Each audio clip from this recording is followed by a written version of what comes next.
মিষ্টি কিছু খেতে চাইলে ঝটপট বানিয়ে নেওয়া যায় এই নরম তুলতুলে লাচ্চা পিঠা।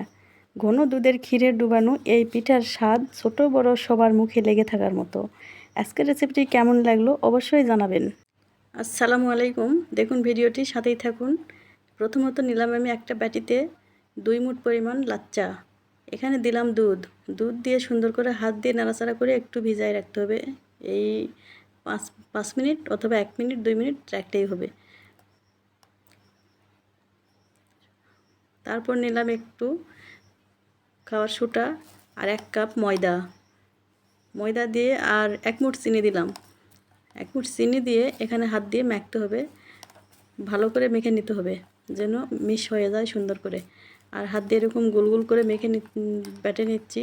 বেটে নেওয়ার পরে আমরা এখন পিঠাটা বানাবো। এটা কিন্তু পিড়িতে বলেও বানাতে পারবা, আবার হাত দিয়েও বানাতে পারবা। আমি হাত দিয়ে বানালাম। দেখুন হাত দিয়ে এরকম করে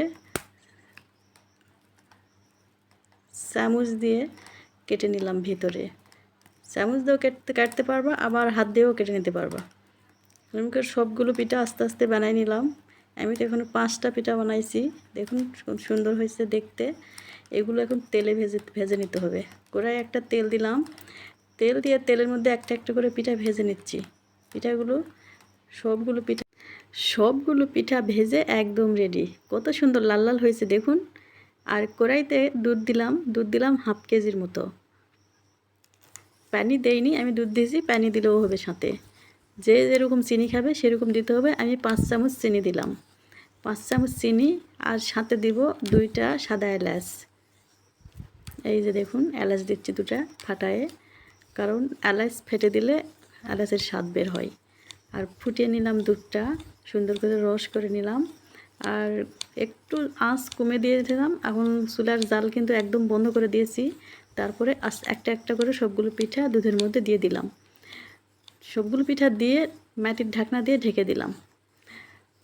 2-1 মিনিট পরে আসে দেখি, দেখুন কত সুন্দর পিঠা হয়েছে।